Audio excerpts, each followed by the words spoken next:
Hey everyone, I'm Scott Brandley. And I'm Alicia Coakley. Every member of the church has a story to share, one that can instill faith, invite growth, and inspire others. On today's episode, we're going to hear how the Lord is using tender mercies to show one mother grieving the loss of her son that our loved ones still walk beside us. Welcome to Latter-day Lights.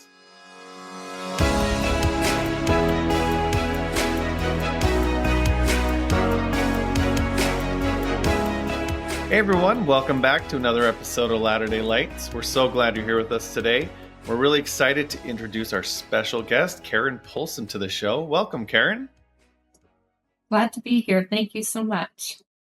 Yeah, thank you for reaching out. When you did and you sent me your story and then just some links to read over, I mean, the spirit was just so strong in that. So I'm so excited for you to be able to come on here and just share all of the beautiful things that you've been able to experience through some hardship and tragedy. And I'm just going to warn our guests who probably wanted to grab. I have tissues. Karen has tissues. We're going to try to get Scott today to cry a little. No, I'm just joking. That's like I'll have to go get super some hard to do if I do.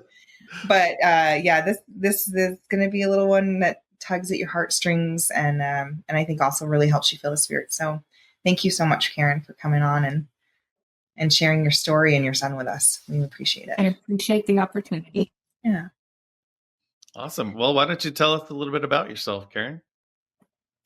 Well, I'm 62 and I've got 4 wonderful children and 9 grandchildren.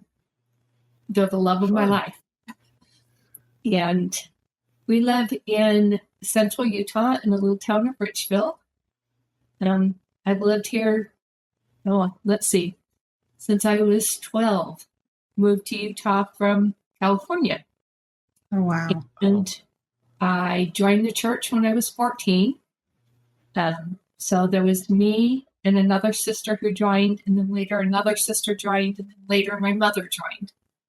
So the rest of the family is not members, but there's 4 of us now. So Wow. Okay. Very cool. Moving to Utah. Nice. Are you retired? Are you working? No. You got any hobbies?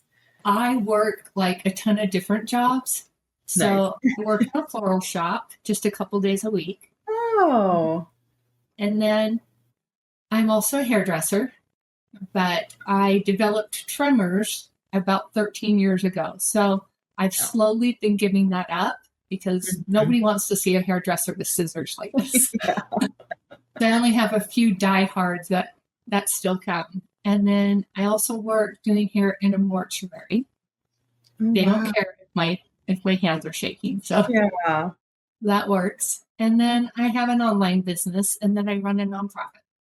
So oh my gosh. Busy. Yeah, wow. You make me tired. Wow. But you directions all the time. So wow.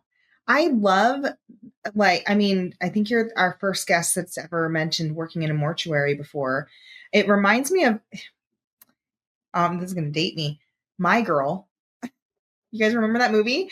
Who was the main? Macaulay Culkin. Well, the girl that worked as the makeup artist. I can see her, Jamie Lee Curtis, right? Yeah. Was it Jamie Lee Curtis? Yes. And she would do makeup and hair and stuff like that. And I remember that was my first time being like, oh, I would do that job. And so for as long as I've been married, I've been telling my husband, that's one of my dreams one day is to actually own a funeral home and to be like the director. Like, I don't really want to do all of the embalming and stuff, but I want to do like the hair, the makeup, and then the actual funeral, like planning and prepping and stuff. So I'm going to have to talk to you, get some tips from you afterwards. Great job. I love it. Yeah. Yeah. It's one of those things where like a lot of people probably think, oh my gosh, like that would be so scary, or how can you do that? But I don't know. For me personally, I feel like it's like such a sweet, tender like gift that you can give to someone, and not just to them, but to their family too. Cause the whole point is to make sure that they look like themselves, right? To really like bring a little bit of them and their personality back into the last time that their families might see them. So it's such a beautiful thing that you're doing. I love that. Spiritual experience as well. I can imagine. My family think I'm crazy because I tell them I talk to these people. Oh, I don't know most of them. Some of them I do because we're in a small town. So some people that I do know, but the majority of them I don't. But still, I ask them, is it okay? Is your hair okay? I hope you like it. But wow. That's kind of neat. Well, we're very thankful for people like you. So awesome. All right. Well, you're already fascinating just in this intro. I know a little bit of your story, and I'm just really excited to have Scott hear it and our listeners hear it. So we'll turn the time over to you, Karen, and we'll just let you share where your story begins. Okay. Well, first of all, I think I need to back up a little bit. I want to back up about a year before my son passed. We had some things happen during that year that at the time I didn't understand. And I kind of felt like my prayers weren't being answered or weren't even being heard. And so we had sold our home and we had planned to move down south to St. George, where my son lived, and I have another daughter and her family that lived down there. So we sold our home here and we bought a home in Hurricane. And we just rented it out until we were ready to go down there. And we moved into a rental here in Richville. And after about a year in this rental, the owners of the rental said, we need you guys to be out in 5 weeks. We've decided, and well, at that time, her parents lived in Australia and they were going to move home and they were going to live in this home. So we had 5 weeks to find a home. And this was at the beginning of that big boom. There was no rentals available. And we got down to about 5 days before we had to be out. And we hadn't found a place yet. And we were looking in our stake because my husband was a high councilman over the Young Single Adult Board. And we loved being in the Young Single Adult Board. And we did not want to leave. And there was no rentals. We looked everywhere within the stake and could not find a single place to rent. So about 5 days before we had to be out, I was talking to the owner of the mortuary that I work at and telling him, if you hear of any place, let me know because we're getting desperate. And he's like, I have a place. I'm like, wow. He says, well, actually, we just sold it, but we haven't signed papers yet. So let me meet you over there tonight. You can take a look at it. And we did that. And so he rented us this house. It was not in the stake. It was in a different stake. And it was in an area I did not want to live. The area that this house is in, a lot of doctors, rich people. That's not me. And I thought, oh, okay, this is temporary. We'll live in this house just till we can find some other place. So we moved in, ended up really, really liking this ward. And I'm going to come back to how this plays into this in just a little bit, how this turned out to be a tender mercy from our Heavenly Father. A little bit later that year, earlier, my children had given us a gift certificate for family pictures about a year before. And so I had made an appointment with this photographer who is a personal friend of mine, and she's booked out like a whole year. So we made this appointment for October of 22. And I told my kids, you've got a whole year to plan for this. make sure nothing comes up. You will be there for family pictures because we hadn't had one in years. So in August of that year, my son Tanner calls me and he says, I've got bad news. I don't know what. Well, his best friend Bryce was getting married and he was asked to be one of the best man. And it was on the day of our pictures. And it was up north. So I was really bummed thinking, okay, I don't know when we're going to get back in for these pictures, but it's probably going to have to be spring because we don't want winter pictures. Mm-hmm. So I called up my friend who is a photographer and told her, I'm sorry, we got to cancel that date. Can we book something in the spring? And she said to me,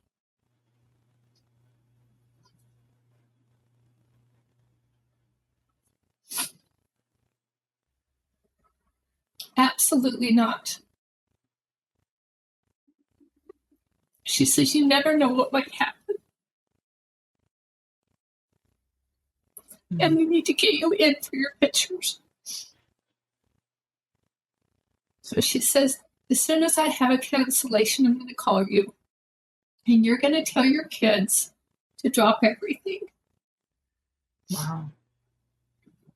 So 2 weeks later, she called. This was the end of August of 22. And she says, I had a cancellation for this Sunday. Call your kids. So I called all my kids. They all had plans for the weekend. But I told them, I says, my friend Vaughn, I said, she says to drop everything. This is the only time we can get these pictures done until next year. My kids dropped everything. Wow. And they showed up and we went and had family pictures done. And it was just 6 months later that my son passed. If we had waited till spring, he would not have been in those family pictures. So again, that was one of those tender mercies that we received. At Christmas that same year, we travel to each of our children's houses for Christmas. Like we'll go down south for 1 year. We'll go up north to our other son's house 1 year. Well, this particular year, it was our turn to go down to my daughter's house in St. George for Christmas. And Tanner would always come over to her house for Christmas because he lived down there as well. And a few weeks before Christmas, she informed us that her husband's family all decided to go to Hawaii for Christmas. So we couldn't go down to her house. So we decided to go up north to our other son's house, but we didn't want to make Tanner drive all the way from St. George up to Eagle Mountain for Christmas and then have to turn around and go right back for work. So we decided we would have Christmas at our house with just him.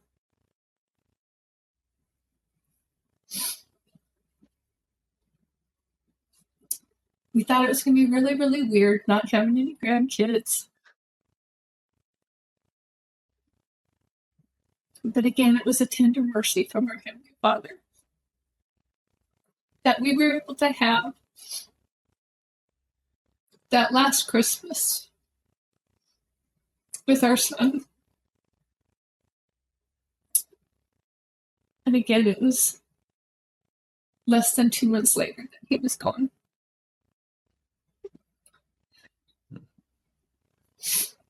So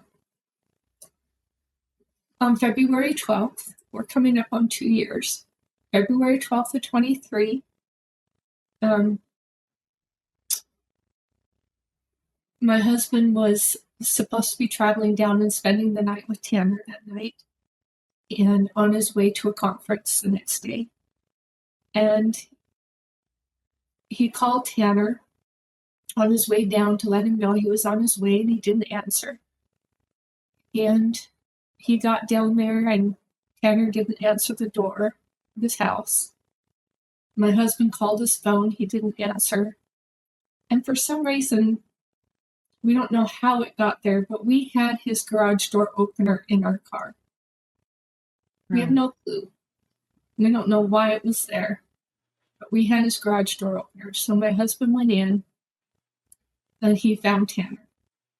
And he had passed in his sleep. He'd been having some heart trouble that wasn't being taken too seriously.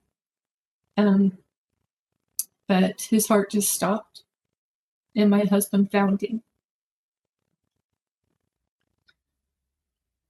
And needless to say, it was just unbearably hard. My husband had to call me on the phone. I was home alone. And, so that kind of started this period of me reflecting back on that year and all those tender mercies that Heavenly Father had given us, going back to this house that we moved into and how that played into this. Had we found a home in that other state and stayed in the young single adults ward,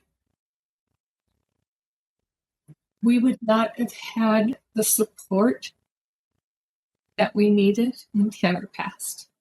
Because single adults just aren't, know, it's just not something that they're going to do. Mm-hmm. But this ward that we moved into, they were amazing. And I know that Heavenly Father, as much as I begged him to help us find a place in the other state, and I felt like he wasn't listening because it just wasn't happening.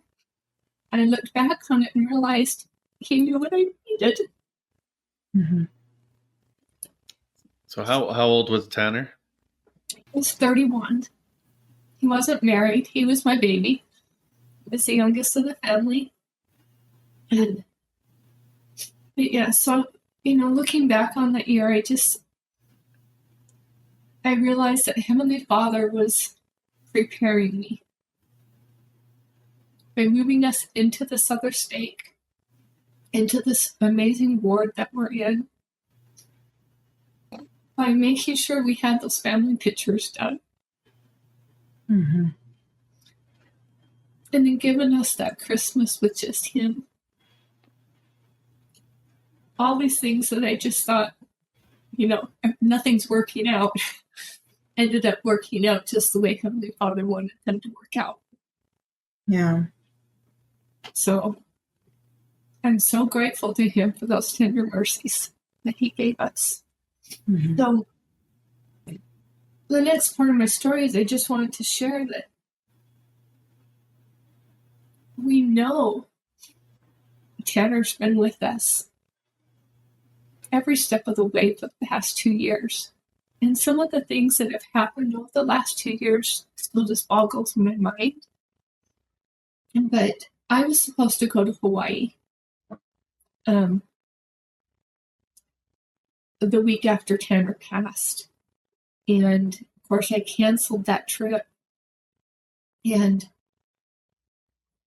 a few months later, my friend I was supposed to be going with her, she's a flight attendant, so she was just flying me over with her. She called me up and she says, Karen, it's time.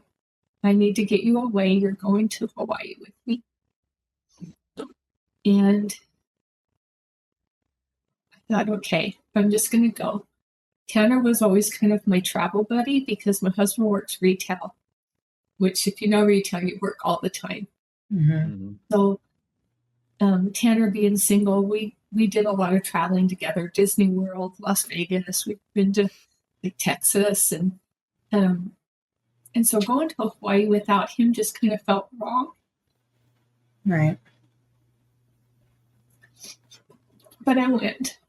And the first day we got there, we went snorkeling. And when we were done, I guess I was just feeling guilty. I don't know. For being there and enjoying myself, I don't know. just being there without him. So I was having a really, really hard time. And my friend's like, do we need to take you back to the Airbnb? I'm like, yes, we do. Well, before I tell you what we came back to, I have to give you a little bit of background on my son. He was a Lego artist. And he would make these amazing mosaics, like portraits of Marvel and Star Wars characters and gaming characters. They were amazing. Yeah. Lego was his life. I mean, from the time he was a little boy, everything was Lego. His whole house was decorated in Lego. Okay. It was amazing. And he sold his designs online. 3 days after he passed, he was recognized by an international magazine for his work. Yeah. Well, when we came back to our Airbnb,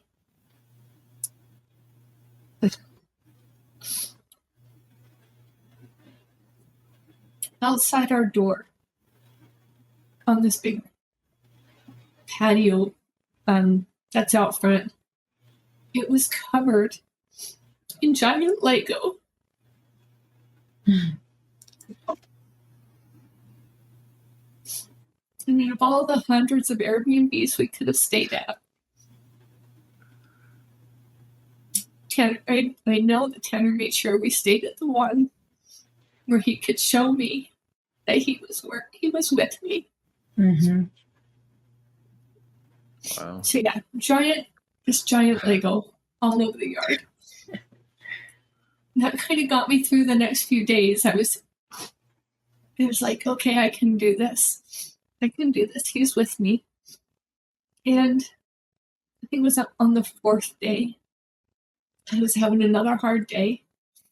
And I was just down on these rocks and talking to a turtle that was down by my feet. And I was crying to this turtle how much I missed him. And again, my friend came up to me and says, "So I need to get you back." And I'm like, yeah, I need to go back. So we got up to leave, and I turned around on this rock, and etched into the rock, right behind where I was sitting, were the letters K-E-M. That's my son's middle name. Kim. That's such a unique middle name, too. It's not like Lee or Dan or, No, wow. E-M-M-I-S. And we just gave him Kim as a middle name. It was also my older brother's kind of nickname. His friends used to call him Kim. So we gave that as a middle name to Tanner. Mm-hmm. And it was etched in the rock. Wow. That's crazy. Goodness. It literally blew my mind. Yeah. I don't know how he orchestrated it, but I know somehow he did that to let me know that he was there with me. Wow. And then a few days later, on our way home, we were in the airplane. We were just taking off from the island. Beautiful, beautiful weather. It did not rain the whole time we were there. And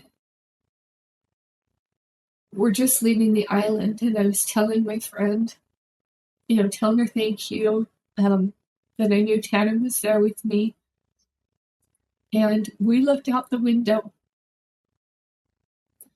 and the most beautiful rainbow right off the wing of our airplane. But it hadn't been raining. And I just knew Tanner was saying, "It's okay. I'm still here, Mm-hmm. Everything's going to be okay." And again, that's just one little small part of the story. I'm going to back up a little bit to right after he passed. One other thing about Tanner is he had a condition called hyperhidrosis, which made him sweat. Mm-hmm. And so he kept his house at 63 degrees in the middle of winter. Wow. He got his house freezing cold. Oh, man. Yeah, really, really cold. But again, a tender mercy about that is it preserved Tanner's body because we figured he laid there for almost 2 days. Oh, wow. We found him. And, but anyways, again, 63 degrees is what he kept it set at. Well, oh wait, I want to back up. I'm sorry. I'm going to back up and tell a different story before I go into that one. Okay.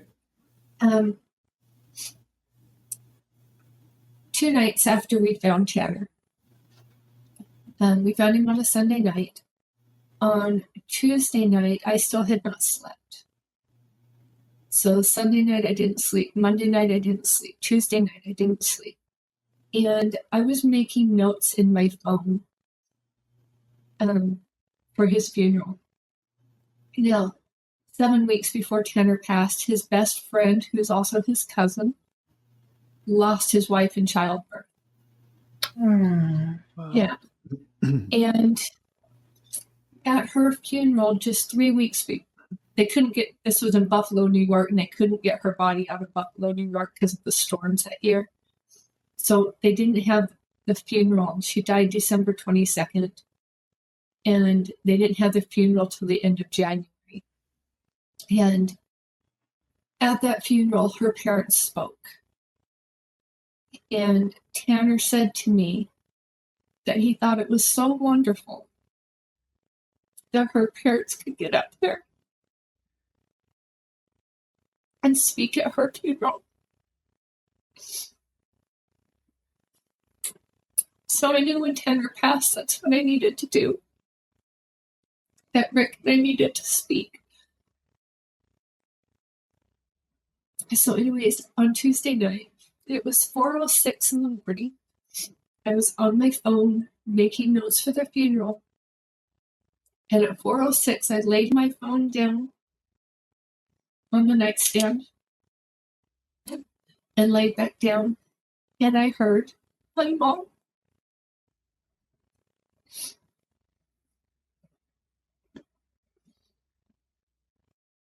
And I immediately started crying. I knew who it was, and I knew exactly where he was. I couldn't see him, but I knew he was just off to the left above me. And I told him how much I missed him. And Tanner had not been active in the church for some time. He was an amazing young man, but he was not active in church. And he said to me, "Mom, I want you to know that Granny set me straight." He was very close to his granny, who had passed 5 years ago, I believe. 5, 6 years ago. Anyways, so Granny had set him straight. And he said,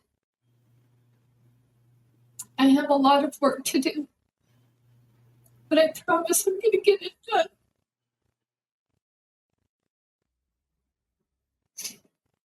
And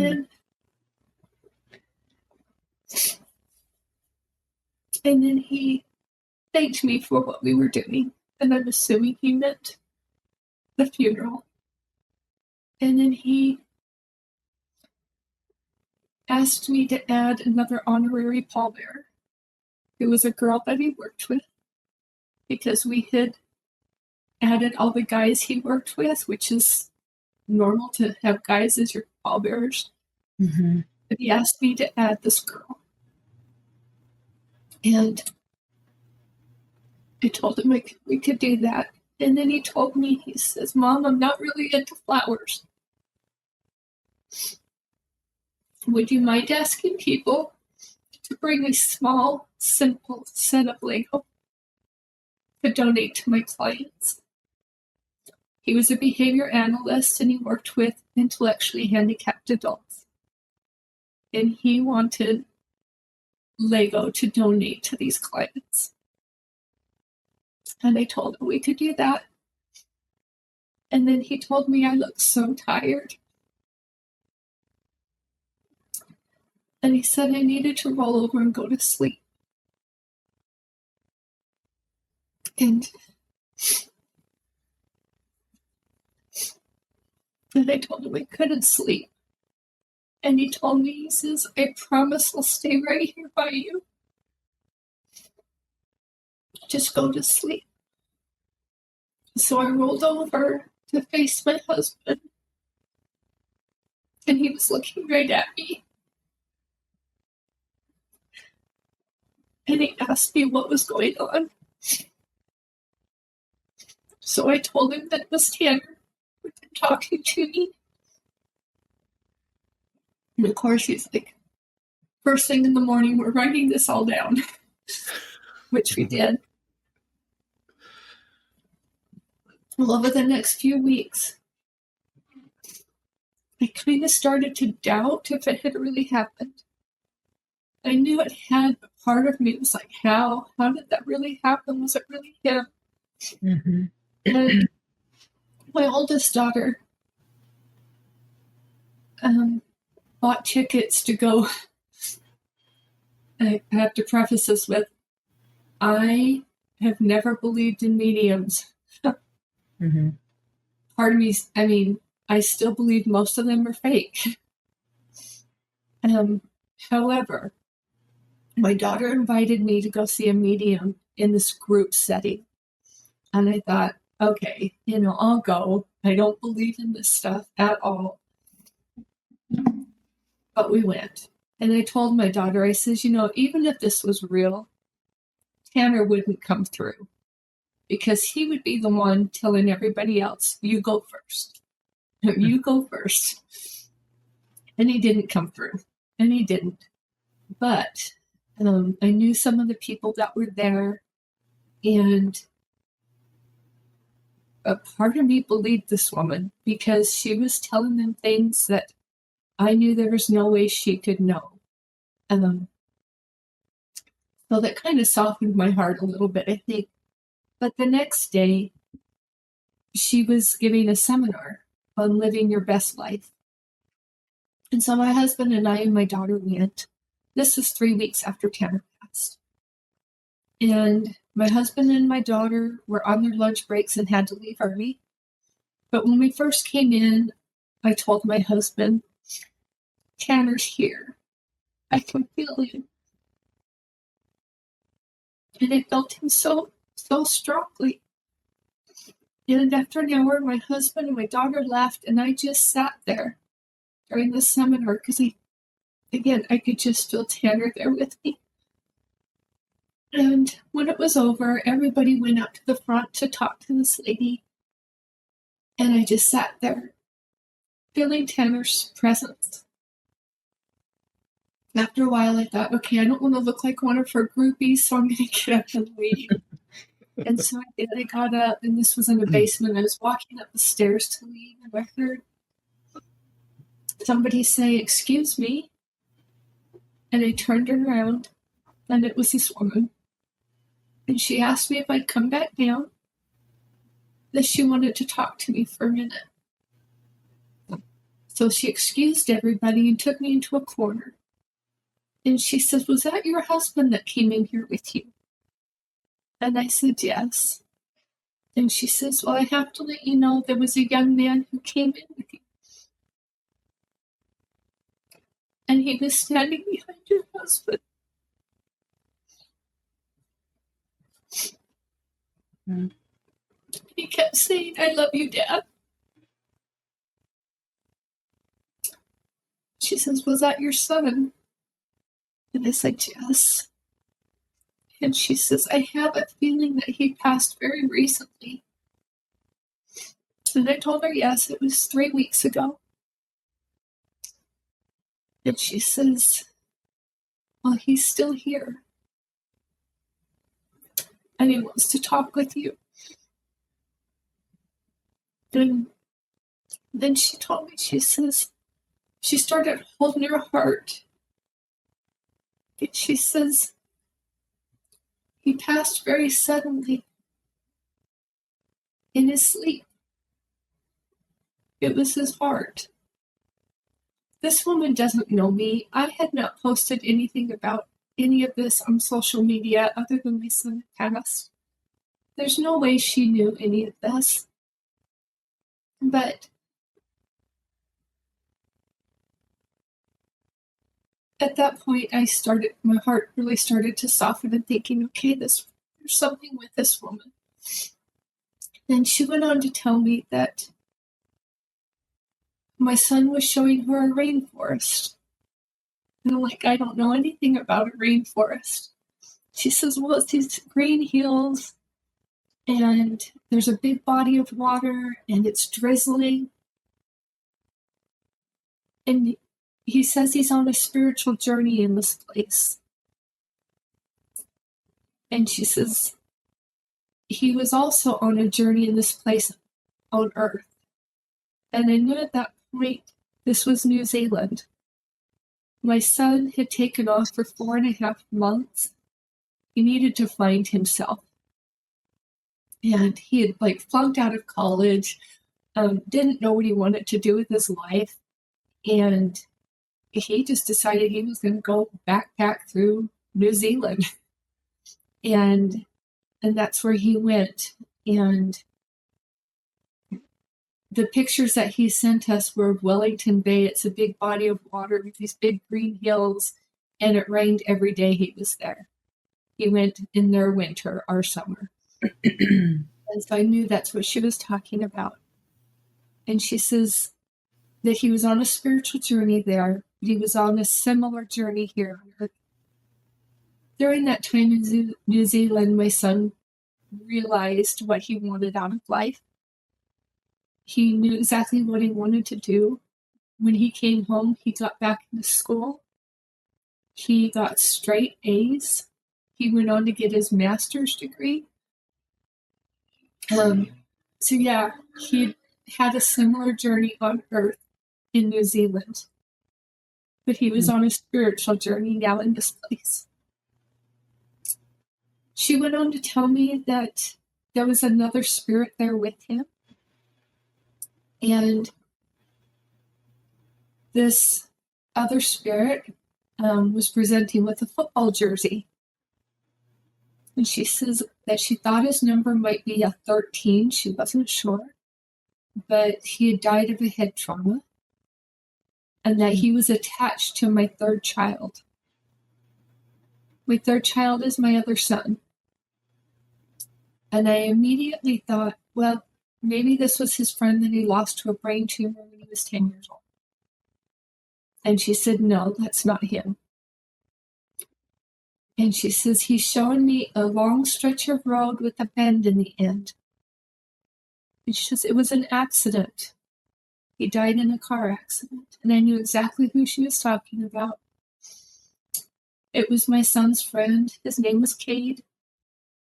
And again, he was on this long stretch of road. They went to pass a car and got hit by a diesel. And he was killed instantly. And anyways, at that point, I told her, okay, I know who you're talking about.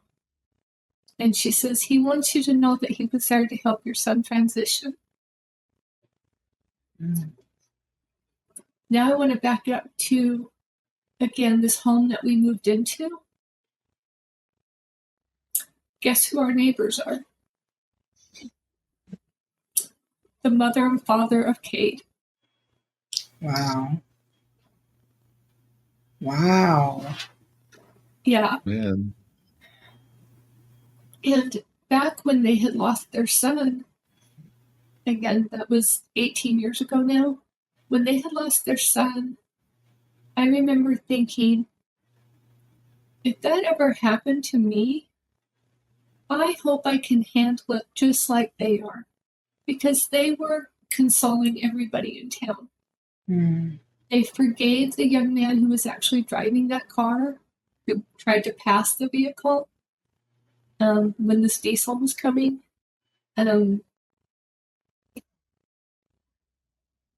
They forgave him. They held no ill will towards him.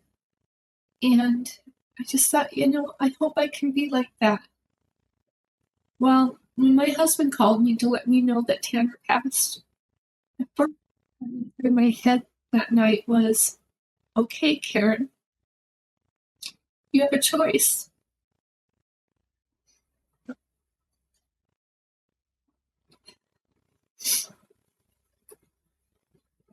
You can choose to be like them or not. I chose at that moment that I wanted to be like these neighbors, like Kade's parents. And it's just all these things that just Heavenly Father orchestrated these things, knowing I was going to need them as my neighbors.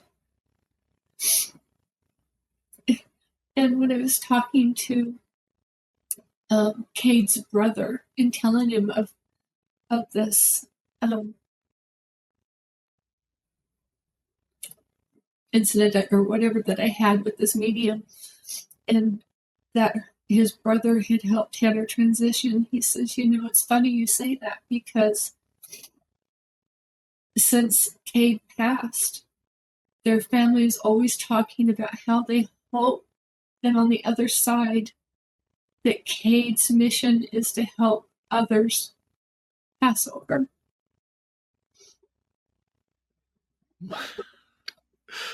Wow. That's so random. Oh my goodness. Yeah. Wow. I know Heavenly Father's aware of us. Again, I don't normally believe in mediums, but I do believe that this woman lives very, I don't know. I think the veil is very thin for her. Mm-hmm. And she's really been a blessing. I do have a couple other stories that are just kind of crazy as well. Shortly after Tanner passed, we were getting ready for bed, and it was just cold in my house. We have our heater set at 72. This is the middle of winter. And Rick's in bed, and I'm washing my face, and I'm just cold. And I go in and kneel down to say my prayers, and my teeth are chattering. When I'm done, I said to Rick, "What's our heater set at?" And he says, "I haven't touched it." So I went in and I looked at the thermostat, and it was 69. And so I told Rick, my husband, he says, "Well, go check the breaker." So I did. The breaker wasn't flipped. Everything was fine. And I come back, the thermostat's at 68. Then 67. Told Rick, I says, "You need to go downstairs and look at the furnace, see what's going on." So he went down, the furnace, everything was fine. Came back up, 65, 64. It got down to 63, which is where Tanner kept his thermostat. And I said to Rick, "It's Tanner letting us know he's here." And as soon as I said that, our furnace kicked on. I know these things just sound crazy, but there's no other explanations for him other than Tanner letting us know he's here, that he's with us. A few weeks later, we finally felt like we could go through all the cards and everything that people had sent us. And so we're sitting there reading the cards, and again, I'm just starting to shiver. And so I got up and went over and looked at the thermostat. It was down to 69, starting to drop. And I just said, "Okay, Tanner, we know you're here. and the furnace kicked on. Wow. How else to explain these things? It just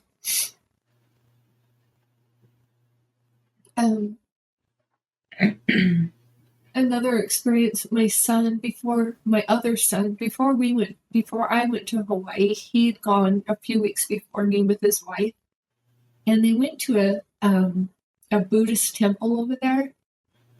And apparently, when you go inside, they have a little table next to their big Buddha statue where you can put mementos of your lost loved ones. Mm-hmm. And so him and his wife were in there, and they're like, "Oh, I wish we'd have had a Lego to put here for Tanner," but they didn't. And so they went and they left, and they went out to their rental car. And as my daughter-in-law was starting to get in the car, she looked down at the ground, and right there on the ground outside her door was a Lego. So she picked it up. They went right back inside. Well, but she says that Lego piece was not there when she got out of her car. Mm-hmm. And I mean, I could go on and on. There's so many of these different things that have happened, but it's just amazing to know that our loved ones are still here. Mm-hmm.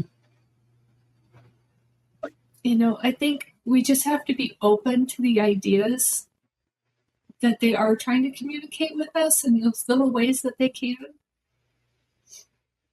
And be warm.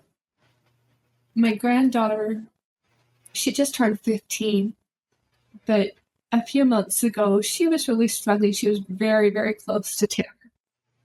And she likes to think that she was his favorite. May have been. And she was really struggling, and I at her house, and she came into my bedroom and was talking with me, and she was just having a hard time wondering why Tanner was giving these messages to everybody else, but she hadn't gotten them. And I told her, says, Addie, you just have to have faith that he's there with you all the time. Just have faith that he's there. The next morning, she left for school really early, and I wasn't up yet, but I got this text message from her with this picture. And she says, Grandma, I got up this morning and I played a Wordle game. It's the game on her phone. Mm-hmm. You won't believe what the first word was. And she took a screenshot of it. It was faith. Aww. Wow. Do you think that was Tanner? And I said, well, you know it was Tanner. You know he is there with you. So, again, I think we have to be open and just know that they are here with us. Mm-hmm. They're here to help us. And Heavenly Father's aware of all of it, and he's there to help us through this. We just have to turn to him. Yeah. And recognize those things as tender mercies. Mm-hmm. I love that you've had all of these like well, they're big. I mean, they may sound kind of little, but they're in your face big, like evident experiences and stuff like that do show you that Tanner is around. And I also love what you said earlier about how the friend's parents, the young man who passed in the accident, how you recognized in the moment that Tanner passed that you had an example to look to, like someone that you could model yourself and your grief after, and what kind of person you wanted to be. Because I think, and this, you haven't shared this yet, but I would love for you to kind of share with our listeners. You're getting all of these things from Tanner. You're getting all these experiences, all these little God nods, showing you that our loved ones are still around, and you're also keeping Tanner's memory alive. Will you tell us a little bit about the the organization that you've started in his honor and just kind of where the idea come from? And I'd love to. Again, like I said, Tanner was very much into Lego. That rubbed off on our whole family. Our whole family's into Lego now. And that started before he passed. But again, he was very much into Lego. And he used to build Lego with his clients because it's very good for helping to build neural pathways. And so great for these people who do have like autism or TBIs and like that. So Legos are very beneficial and they can be used in therapy. So Tanner would build Lego with his clients. And when Tanner had asked me, when he came to me after he passed and asked me to ask people to bring small, simple sets of, those were his words, small, simple sets of Lego to donate to his clients, he had always had this dream of being able to see a need and fill it. That's what he had always told me. He just someday he wanted to have the means to be able to see a need and fill it. And he'd done that quite a bit before he passed. And so when he asked me to have people bring these small, simple sets of Lego, I just thought, this is one way we can help Tanner still fulfill that dream of seeing a need and filling it. And we started a nonprofit. It's called the I Love Us Project, which a few years ago at Valentine's Day, Tanner had made a post on Facebook, and it had a picture of our family, and it said at the bottom of this picture, I may be the loner in the middle, but I sure have some amazing examples of what love is in my life. So and then it said, I love us. So that's where we got the name for this project, the I Love Us Project. And we collect Lego sets and we distribute them to organizations that work with intellectually handicapped people. So awesome. That's what we're doing in his honor to help keep that dream of his going, of being able to see a need and fill it. We may not be able to see or fill all the types of needs that he saw, but this was one that we could. So this was just our effort to fulfill his dream. Wow. That's awesome. Yeah, I love that so much. I know that that grief is probably, like, just in my opinion, from what I've been able to experience in talking with others and hearing stories like yours, grief is probably the one thing that just really doesn't end. It changes, but it really doesn't end. And we either get bitter or we get better from it. And it is so easy to do both. And I know that sounds crazy, but it really is so easy to do both. It is so easy to find the beauty when you're looking for it, but it's also really, really easy to find all of the ugly stuff too. It's easy to go into the, what should have happened and what could have happened and whatever else, but it's also easy to look to the future and say, what I'm going to do now?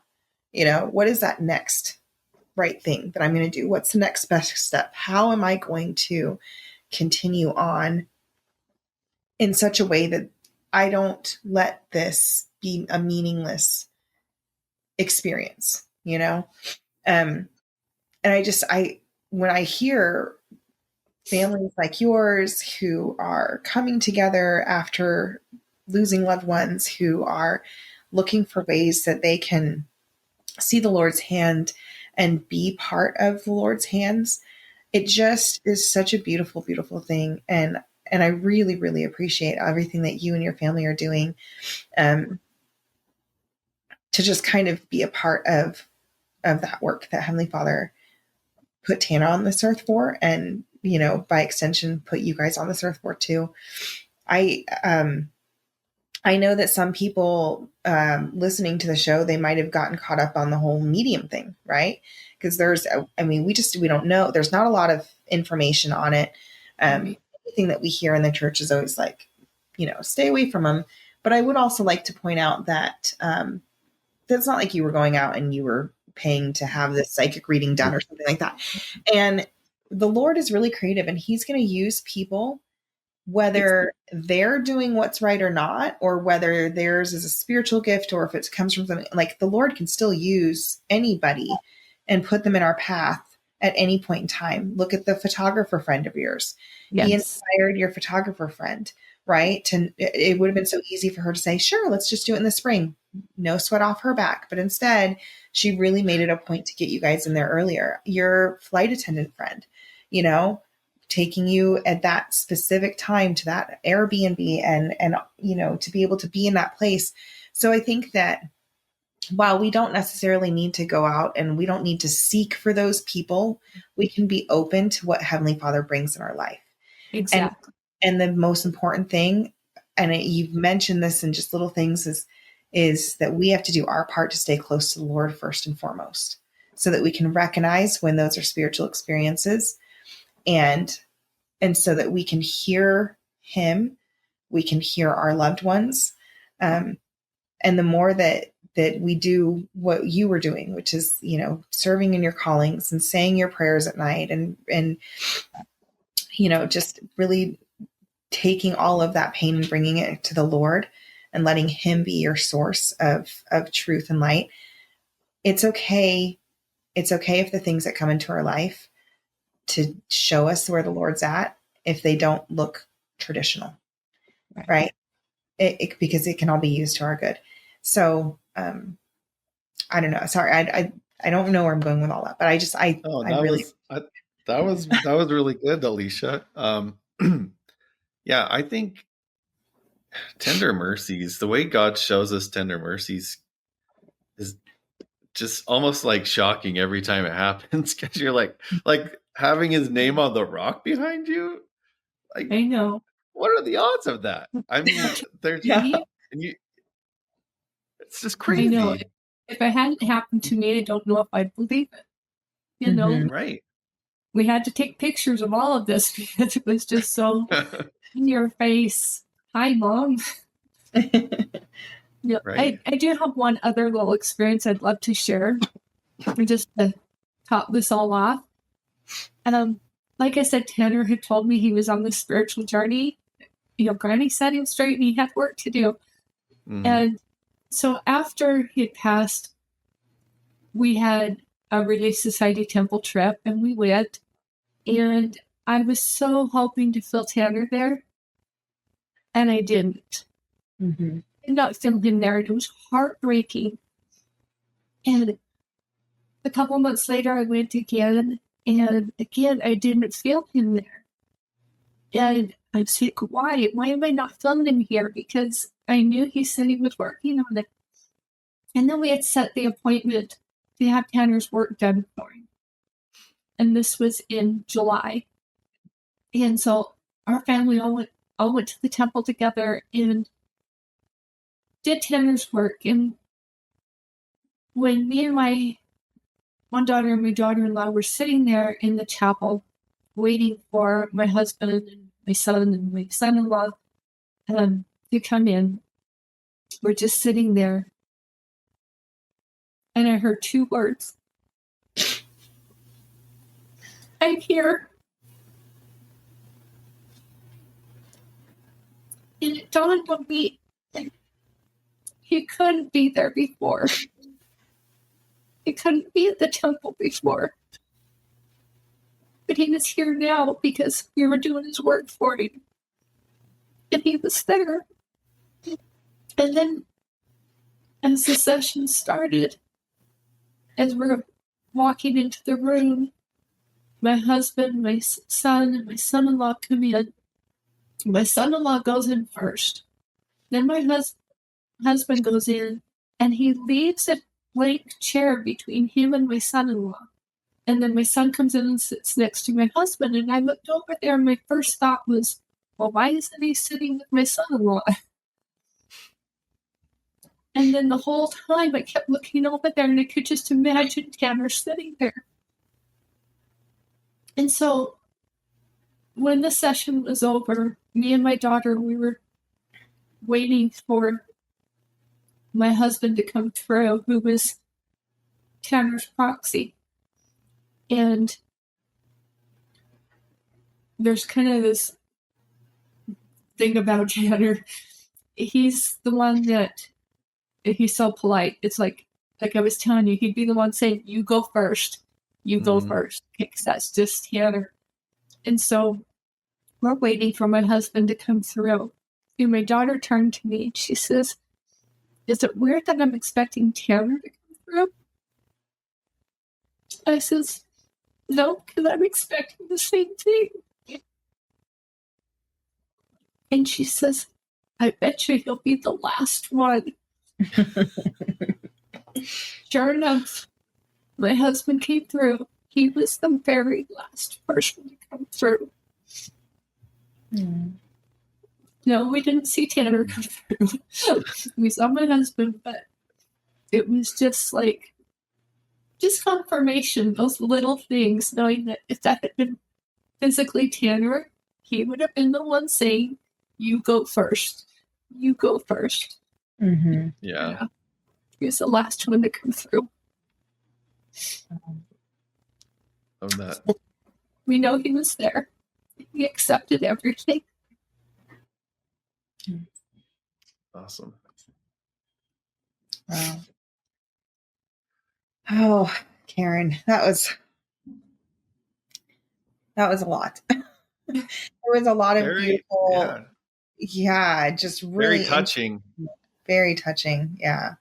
Thank you so much for coming on here today and for sharing Tanner and your story and your miracles and stuff like that. We really, really appreciate it. Before we sign off, is there anything else that you'd like to leave with our listeners? Just be open and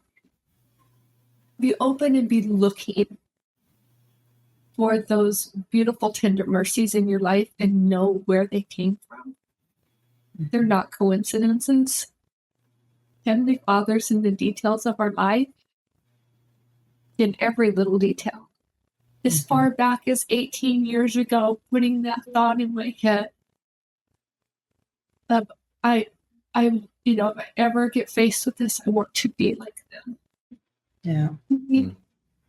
Again, even that far back, Heavenly Father was watching out for me and preparing me for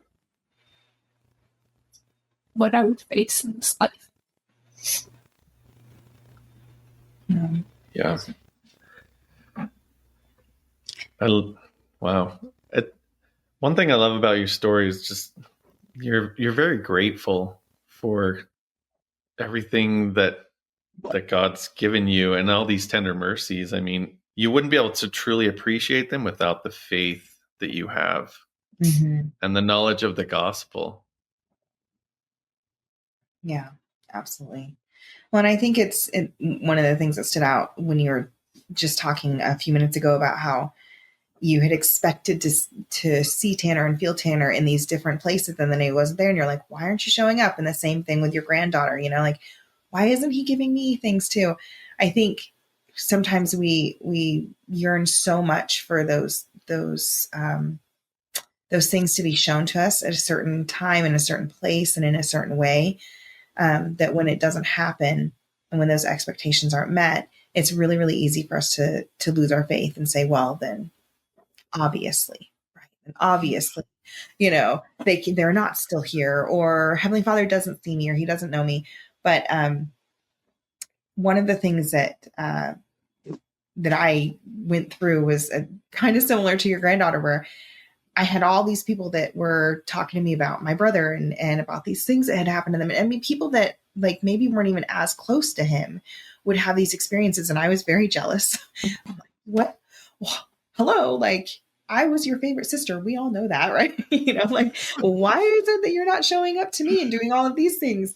And there was one point when I was in the temple and I just kind of had this like, I was irritated. Like I was just feeling really irritated because I was just expecting something and I hadn't, and I was still really angry in the grief. And I just had this, like, I don't even know how to explain it.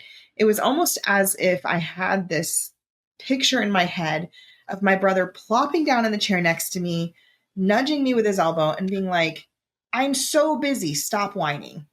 It was like this, it was totally him. And it was just like, I have things I'm doing too. I can't just come and baby you, like, suck it up, cupcake, go do what you have to do. And that was just like our relationship. It was very much like, we just get stuff done, and I'm doing stuff and you need to go do stuff too. I can't sit here and play with you right now. Like, just let me do my thing.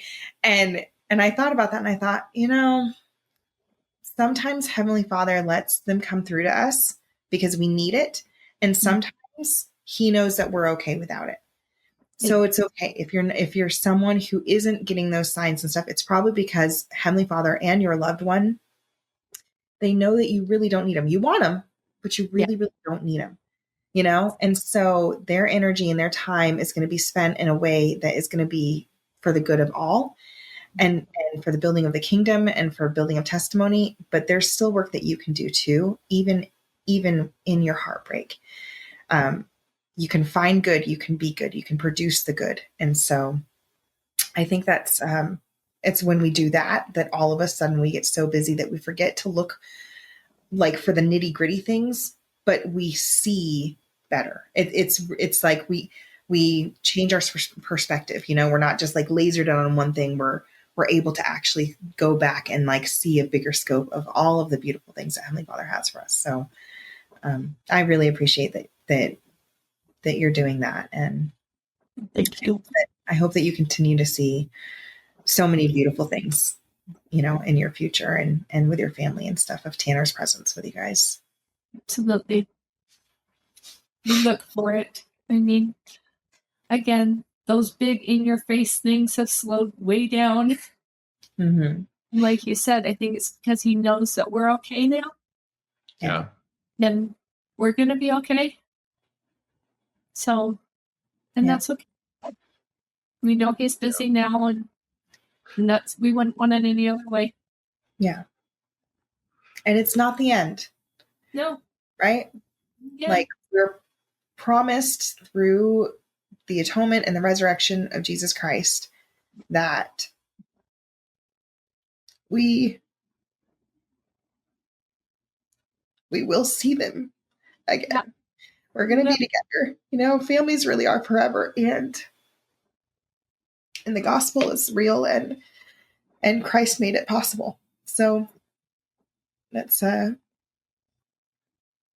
just wish everybody could know that. Yeah. Yeah. Well, Karen, you got me crying all my makeup off. Oh man. We're going to have the show. What you said is true. Like I wish that too. I wish everyone could know the blessings of the knowledge of the gospel, because it makes such a huge difference. I mean, my dad passed away unexpectedly a couple of years ago, and I guess I didn't need God knew I didn't need that reassurance because of our relationship. And I was okay with that. But if I needed it, he would have given it to me, and we each need different things at different points in our lives. I mean, I don't know how I would take it if it was one of my kids versus my dad. Right. And so, but yeah, sometimes I just like inside, I just wish so much that people could understand the blessings of the gospel, because it does make a huge difference, especially when something traumatic happens like this. And I don't know. Thank you so much for sharing your story. And I think it will touch people's hearts. Mm-hmm.